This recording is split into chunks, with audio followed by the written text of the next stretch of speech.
Hello, Connor Hawkins here from Waterlox Coatings. We're just going to do a quick video here on our TRUETONE line.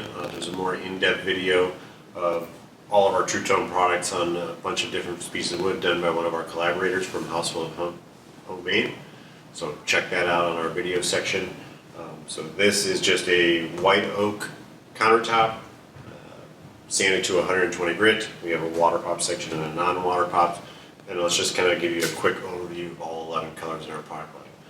So we're going to work from our completely unpigmented natural coating through our lighter neutral tones up to ebony, which is basically a straight black. And then we have our four more traditional brown tones. You got the American chestnut as a golden brown, the clay is kind of a cleaner, darker brown, the nutmeg is a red shade brown, and then a very red, a little bit more red than brown, red mahogany color as well. So that's kind of our entire product portfolio. We'll dive into a little bit closer, but just as a quick overview, this bottom strip here is completely unfinished, so it's just the sanded, clean wood. We got a 1-inch strip here of the unfinished color, so it's just one coat of color, no clear on top. You'll see a slight difference when you put your 2 coats of the buff-in tung oil finish on top. And again, we have our water pop section, our non-water pop section, and then 1 strip of just the clear finish on top, just as a comparison. So with that, we'll dive into these color families.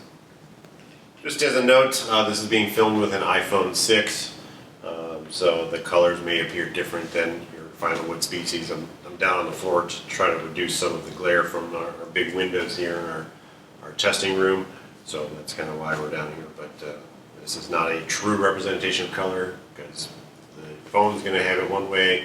It may look different on a computer screen or whatever you're viewing it on. So definitely test first if you're unsure, but this is going to kind of give you that compare and contrast. Also, all of these colors are completely mixable, so if you want to go somewhere in between or darken one up or lighten one up, that is totally possible with all these products as well.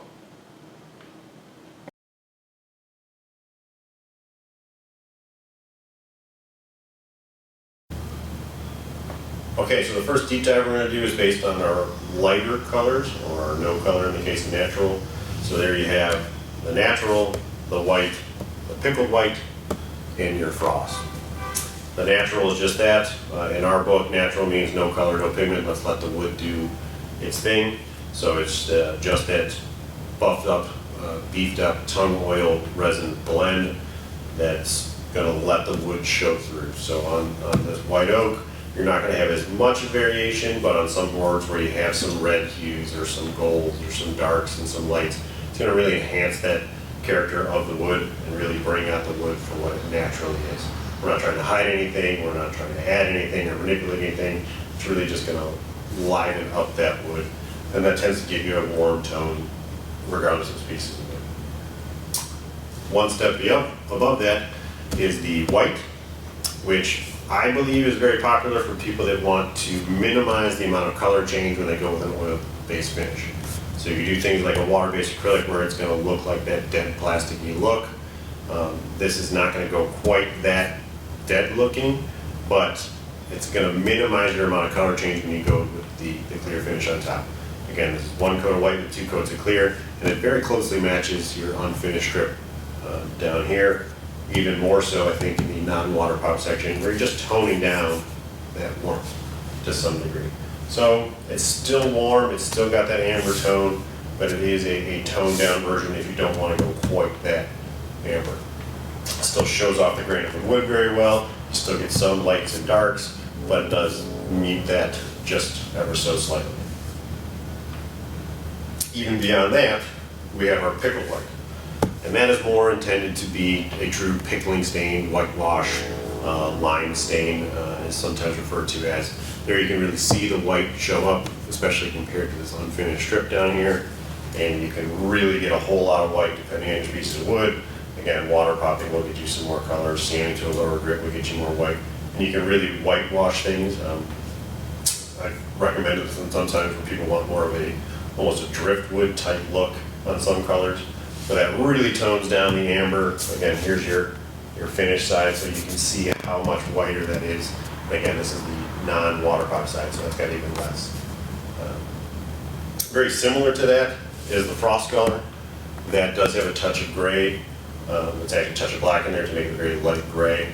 So you're getting a very similar look with that pickled white, but you're going to muddy that up with just a touch of black so it's not as crisp and clean of a white, which sometimes tends to help a little bit with hiding wear and tear and just looking a little bit more natural, I guess, as opposed to this truly super clean white color.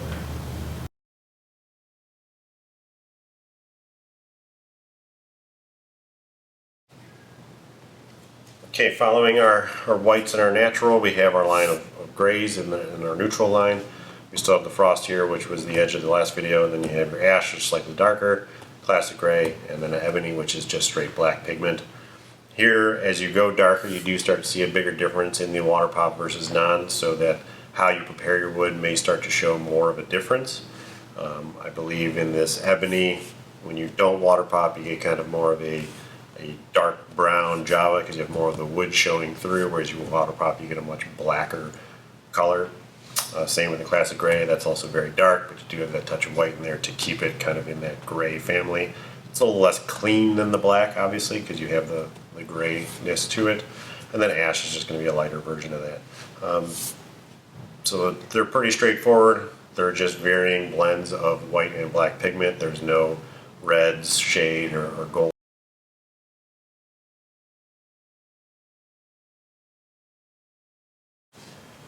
Okay, so last but not least, we have our 4 brown tones.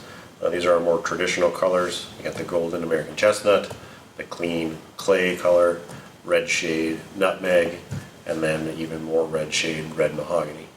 I think with these darker colors, you do see a bigger impact with the water popping versus non. Again, you got more consistent color through the open and closed grain with the water popping. You get a little bit lighter color, letting a little bit more of that wood show through when you don't water pop. But I would say that these 3, the chestnut, the clay, and the nutmeg, are our top 3, along with the natural itself, in terms of popularity. Again, you can kind of mix and match and tint and play with these colors as much as you like, but this is kind of our general portfolio.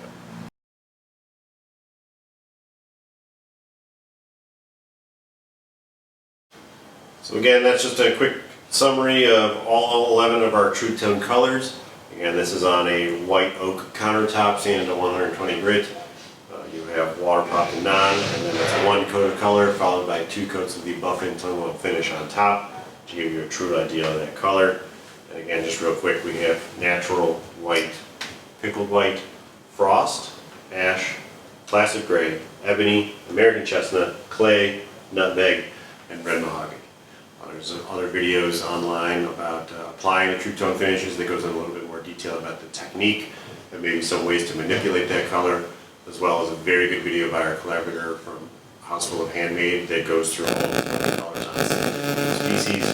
It's a little bit longer video, but if you're using a different species than oak, it might be worth checking out just to get a good comparison and example of how it may look on your project.